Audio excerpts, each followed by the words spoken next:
This is a 2007 BMW M5, and it is probably the coolest sports sedan ever made. Under the hood is a 500 horsepower V10. Yes, a V10, and it's linked to a 6-speed manual transmission. And this car just has some of the coolest subtle styling clues that barely give away what it's capable of.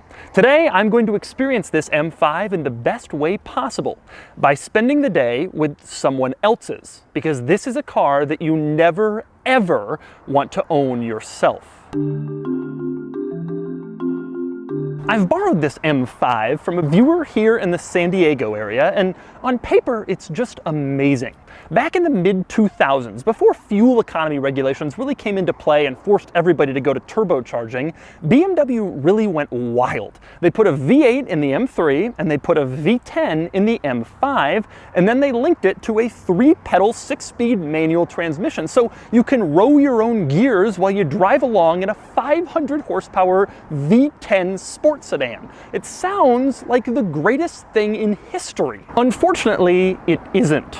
This is the second E60 M5 I was supposed to film here in San Diego. The first one, I was coordinating schedules with the guy, we were figuring out a time when we could do it, and then the engine blew up. I'm not exaggerating here because I don't have to exaggerate. This car's primary problem was rod bearing failure. The rod bearings will fail and they will destroy the entire engine when they do. And this is not some rare problem that only affects a few cars, 0.3% of production. This is a common issue and it affects a lot of these, and even low mile cars like this one. And when the rod bearings do fail and the engine is destroyed, it turns this amazing car into a very expensive rolling chassis, because putting a new engine in one of these is like $35,000 to $40,000. And that's just the beginning. Now, this car has a manual transmission, so it's exempted from a lot of the problems that the automatics had, but most E60 M5 models had the SMG automatic transmission, which was complicated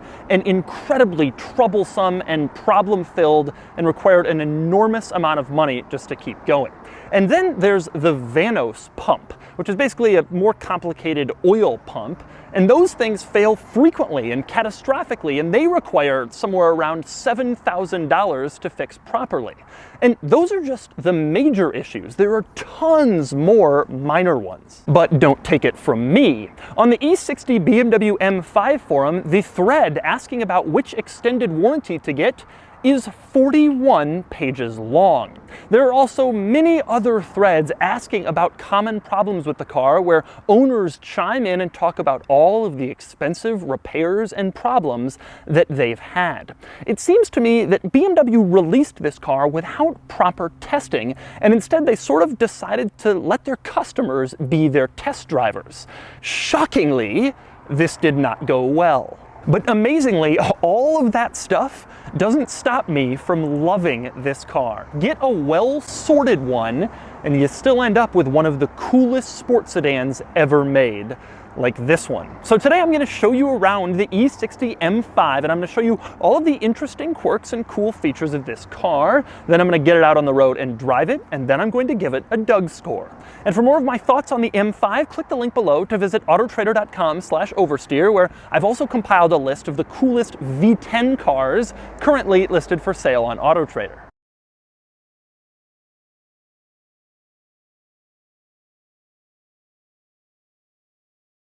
Now, I'm going to start the quirks and features on the inside of the M5, where there are a surprising number of them. I'm going to start with the center console storage cubby. Now, you press a button to open the center console storage cubby. It pops open and reveals, well, another storage cubby with another button. You push that, and then you have just a smaller center console storage cubby inside the larger one, which is kind of funny. It's like the little Russian dolls of center console storage. Although I will say, I think the smaller one is intended to be a place where you would put your phone while you were driving, and then it would hook up to the car systems and allow you to make calls and stuff while you were on the road. Now, one thing you won't find in that center console area is cup holders. In fact, if you look in the interior, you will find there are no cup holders to be found at all. Ah, but there are. They're merely hidden. They're tucked away in the dashboard on the passenger side. You push a little button on the passenger side and you can see that one cup holder sort of comes out, and then it forms a little floor in the bottom where your drink can be held. It is vastly over-engineered, but it is not as over-engineered as the driver's cup holder. That one is also on the passenger side of the dashboard, but when you push the button, it angles itself out and towards the driver so it is easier within reach, and once again it pops out a little floor. Our next interesting item is in the tachometer. Now, when the car is off, you can see the tachometer shows redline at like 8,200 RPM, but that isn't always where redline is. When you turn on this car and it's cold, there's this little red and orange graphic that goes up the side of the tachometer to show where redline is when the engine is cold. And as the engine heats up, this little red and orange graphic sort of comes further and further down towards the actual red line. And when the engine is fully warmed up, that red and orange line is all the way down on the tachometer so you can use your full engine speed. Now, speaking of the tachometer, one other interesting item, this M5 is in really nice shape with really low miles. And one interesting item is on the windshield on the inside, it still has the original break-in period instructions mounted. You can see that for up to 1,200 miles, you're supposed to keep the engine at 106 miles an hour and not go over. And for up to 3,100 miles, you're only supposed to hit the maximum speed for short periods. So you can reach the maximum speed, but only for a second or two, just to let the engine break in. Next up, the seats. Now, these seats have pretty sturdy bolstering, but in fact, it's configurable. You can choose between 3 settings. There's comfort, there's normal, and then there's sport.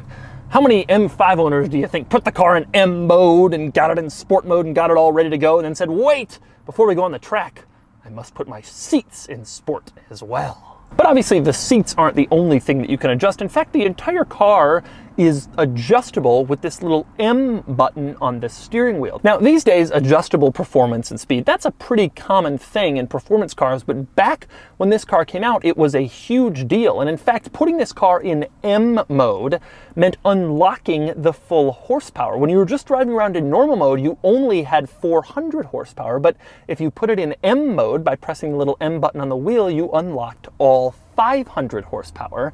That was rare back then. Now there's cars with separate keys for separate horsepower amounts. And this is one of the cars that started that trend. Another pretty cool touch, something I've always loved about manual transmission BMWs, when you're driving this car at night, you turn on the headlights, obviously it lights up all of the dash lights, just like in every car, but BMW also has lights inside the gear lever, and they light up the shift pattern. I'm trying to show this. It's not obviously dark when I'm filming it, but you can still see it in there.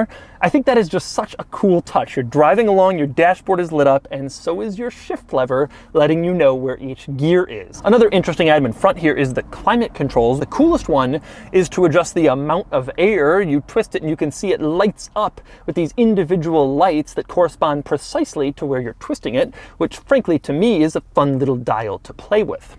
With that said, you'll notice if you look at the climate controls that one thing you can't control here is where the airflow comes out. Does it come out in the middle, on the windshield, at your feet? Unfortunately for that, you have to go into the center screen, which is BMW's dreaded iDrive system, a very old unit of it. Just to control airflow, you have to go in there. Now, there is one benefit of going into the iDrive to control airflow, and that is you don't just set whether you want it to come out the windshield, the middle, or your feet, but you can set exactly how much you want it to come out there. I've never really seen this before. Most cars, you just choose one of those 3 things, but in this car, you can choose precisely how much air you want delivered to each place. Now, let's discuss the screen for a moment. Old school iDrive. BMW was one of the first to integrate a lot of car functions into a screen. One very cool feature iDrive has, it's controlled with this silver knob in the middle. And the silver knob, as you move it through the menus, it stops moving when it hits the end of a menu. So you can turn it, but when you get to the end of a menu, it won't go any further. It's programmed to know exactly where each menu ends to allow that. That isn't even the coolest thing about it though. Amazingly, it even shows where the middle is of most display screens. For example, when I'm adjusting the heated seat distribution from the backrest to the bottom part of the seat. When I get to the middle, it provides sort of a stronger click feedback, so I know I'm right in the middle of this menu. I keep twisting it, and the clicks aren't quite as strong, but when you go back to the middle, the click just feels different. I wish I could show this to you, but I can't, but take my word for it. That is actually a pretty cool integration of a physical knob and a screen, and the theory there was by doing that kind of thing, it was supposed to allow you to take your eyes off the road just a little bit less when you were adjusting stuff. Unfortunately, as you dive into iDrive, you'll find that it doesn't really help all that much, because this is about as clunky and old school as an infotainment system can be.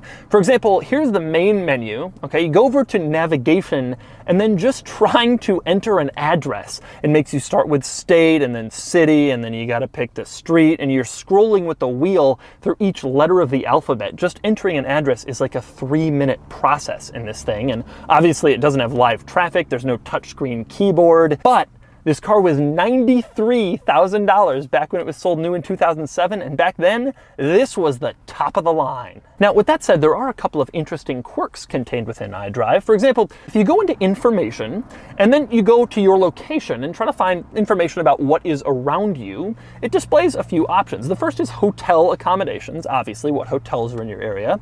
Then BMW service, there's a dealer nearby. And then the third one is BMW motorcycle service. Amazingly, BMW motorcycle service is prioritized on that menu before other car service centers.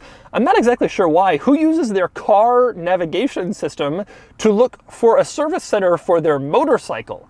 But nonetheless, I guess BMW figured, we might as well stick our motorcycle service on there just in case. Here's another interesting one. If you go into settings and then service settings, you can add in your license plate number. So if you're one of these people who forgets your license plate number, you can put it in your infotainment system, store it there, and then if like you're on a call and they ask you for it for some reason, you can say, wait a minute, it's in here. Next up, we move on to the glove box, which contains, of course, the owner's manual pouch. And the owner's manual pouch has a few interesting quirks of its own. My absolute favorite is the fact that this vehicle comes from the factory with a BMW Road Atlas. Take a look at this.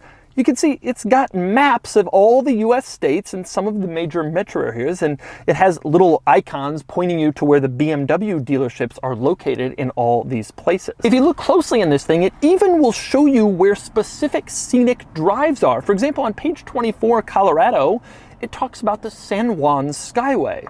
Travel the road to the sky, ride the narrow gauge railroad and sleep under the stars, or in one of the area's cozy lodges.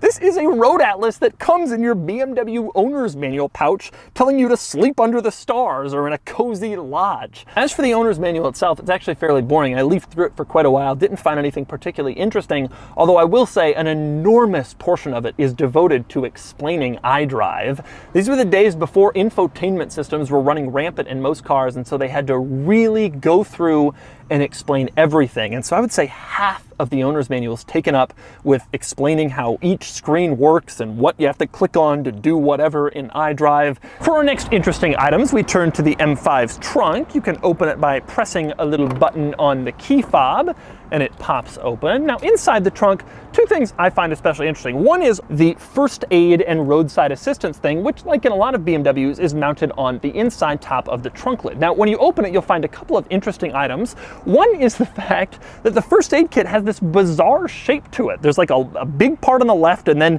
a little bridge in the middle and then another big part on the right. I guess they did it to fit into that spot, but it seems kind of odd. I also like the fact that there is a perfect diagram of an E46 3 Series sedan in this little roadside assistance area. Not sure why they chose that car, but they did, and it's in there, and you can clearly tell that it's an E46. But the thing I like most back here is unquestionably the explanation of the fuses. Now, what they've done back here is they've mounted this little piece of paper here, and there's a little diagram, and then next to it is the corresponding fuse that it goes to, which is actually very helpful, except some of them are kind of strange. Some are pretty obvious. The heated seat, for example, is clearly fuse 89. The windshield wipers are fuse 56. Those make sense. But how about this one? It's just a little box, and that's fuse 77 and 79. Also, how about the fact that there's a steering wheel, 70, 71, and 86, but then over on the left, there's a steering wheel with an exclamation point on it, and that corresponds to many different fuses. So if you have a problem with your steering and you need to get to the fuse for whatever reason, you have to decide whether you're having a problem with steering wheel or steering wheel exclamation point. Now next up we move under the hood, and I'm staying a safe distance away from it because I worry it might blow up and injure me. The M5 forums are gonna love that. Guys, he's not even funny. He's staying a safe distance away from it so it's not even gonna hurt him. That's so stupid. He's so corny. God, I hate that guy. Why does he wear 2 shirts? Anyway, under the hood. Obviously, this motor has provided so many people with so much financial hardship. They've got a car they think is worth $40,000, $50,000, the engine blows and suddenly it's worth 12. But I got to admit, looking at it, just look at this big V10. It's so crazy to see this under the hood of what ultimately is a mid-size sedan, and they even have this cool V10 badge on it next to the M badge. It just looks so awesome. It's a shame that it'll probably end up breaking your heart. Now, next up I want to talk about styling. Now, unlike today's M cars where there's all these crazy colors and wheels and whatever to distinguish them from the regular cars, back in the day, 2007, things were a lot more subtle. This car only has a few distinctive characteristics from the regular 5 Series. There was a slight ground effects kit that made the car just look a little bit beefier. Obviously, there are quad exhausts in the back, which have the same purpose. The wheels are different. They were unique to the M5, and they were very special, and you can usually tell an M5 apart just from the wheels, but this was the most obvious distinction. The regular 5 Series cars just had a regular fender. The M5, however, had this hole in the fender for this little vent, which was becoming very popular back when this car came out. Now, finally moving on to the rear seats, I will say back here it is surprisingly not very roomy. I have this seat up almost all the way, and yet my knees are still pushing against it. The use of space in this car isn't all that great. One other interesting item back here is the center compartment, which is rather large. It's a middle seat right now, but if you put it down, it becomes an armrest where you can rest your arms, or you can lift up the middle section for additional storage. But maybe the most interesting part of it is there's a button near the front of it where if you push it, it reveals cup holders that were hidden inside of the headrest. Put it up and it becomes a middle seat headrest again, with the middle passenger having no idea that their head is resting on cup holders. And so those are the quirks and features of the E60 BMW M5. Now it's time to get it out on the road and drive it, assuming the rod bearings don't fail and destroy the engine, and assuming the Vanos pump doesn't fail, and assuming the throttle actuators don't fail, and assuming driving the E60 M5, probably the greatest sports sedan of all time, if only it was a little bit reliable. I should mention this particular E60 M5 is in the nicest shape of any E60 M5 I've seen in ages. All right, driving it along, the V10 just has monstrous power. It's not like supercar quick, but it's got a ton of power and actually a reasonably good amount of torque. More than that though, how cool is it to rev match and throw the gear lever around in a V10? How cool is it to have a V10 sedan? Usually you associate V10s with either big trucks, Fords, or the Viper. This thing is like a composed German luxury sedan that they just went crazy with for a couple years and put in a V10. Now, this one is so nice, there's no warning lights on, everything works perfectly, and so this really does kind of give you a feel, I think, of how this car would have been back when it was new. And I could totally see the MSRP 93,000, I could totally see someone spending that back then. This is a 500 horsepower car with this M mode that let you unlock more power. This thing was so special. Strong, strong motor. The car also is so supremely balanced. This was the last M5 before in my opinion, before they got big. The E39 M5, a lot of people cite that as the last one, but I kind of feel like it's this one. Oh, it just feels wonderful around the corners. The steering feedback is fantastic. It really is. The steering is not too light or too vague, which is a problem I have with modern BMWs. It's worth noting that modern BMWs do a great job of counterbalancing sort of their weight and the light steering feel and blah, blah, blah. This one didn't need to sort of compensate for its weight and size. Now, I will say the manual in this car is not quite as sweet as the one in the E39 M5. The E39 M5 felt it just feels a little bit less notchy and springy. It's kind of an issue with this one. Clutch travel is also a little longer than I would want. The gear selector action in this car isn't Porsche-esque. It could be a little bit better. Truthfully, it's actually funny. The E39 M5 has gone around and become sort of the premier enthusiast M5. I think this is a better car. The tech is better without being obscene like in the modern ones. It's not too big, not too heavy. You could get a manual. The V10 is cool. But I think the problem is it was just so stupidly unreliable that people avoid them. But I think an objective look at it, including like the driving experience, you would say that this is the better car. It's faster. I find it to be just as light on its feet, if not even more precise in terms of steering and handling. It doesn't feel too big or too porky. And the manual's available. And so that's the E60 BMW M5. Now, before I even scroll down and read the comments, I already know there's a lot of angry M5 and M6 owners down there mad as hell because they know that this is a great car once you replace the Vanos pump and once you replace the throttle actuators and once you replace the rod bearings and once you replace a bunch of other stuff too. But here's the thing, there are a lot of cars out there that are incredible vehicles, thrilling to drive, tons of fun, that don't require you to replace about 8 things that the factory should have gotten right in the first place. This is an amazing car, but I would never want to own one of these outside of a warranty. With that said, I have to admit, when I'm driving along and I see one of these on the street, I do feel a twinge of jealousy. And now it's time to give this car a Doug score. Starting with the weekend categories and styling, I'm going to get some criticism for this, but I like the E60 5 Series. Say what you want about the Chris Bangle era of BMW designs, but this car has aged way better than a lot of other stuff that was new in 2004, like this, and it gets a 6 out of 10. Acceleration 0 to 60 is 4.4 seconds, and it gets a 7 out of 10. Handling is good, better than the E39 M5, but not quite better enough to bump it up a full point, and it gets a 6 out of 10. Cool factor is okay. These are cool, and especially cool with a manual, but they haven't reached ultra special status yet, and it gets a 6 out of 10 for a total weekend score of 31 out of 50. Next up are the daily categories and features. It has a decent amount of tech, but most of it is hard to use and frustrating. It gets a 4 out of 10. Comfort is fine, and it gets a 6 out of 10. Quality is poor, the interior is nice enough, but reliability is so depressingly mediocre that I'm giving it a 3 out of 10, and oh boy, can I not wait to read the comments from the M5 fans who insist I have no idea what I'm talking about because they spent $6 grand doing preventative maintenance and now their car is dialed in. Practicality is normal for a sedan of this size, and it gets a 5 out of 10. Value is a mixed bag. These are bargains, but only if they stay reliable. Buy one that's had the many issues addressed, and it'll be the best decision you ever made. Buy one that's had nothing addressed, and it may be the worst. It gets a 6 out of 10 for a total daily score of 24 out of 50. Add it up, and the Doug score is 55 out of 100, and here's how it ranks against some other mid-2000s German cars. It loses overall to the E39 M5, even though I truly think the E60 M5 is the better car, but the E60 isn't as good looking and it's nowhere near as reliable as the E39.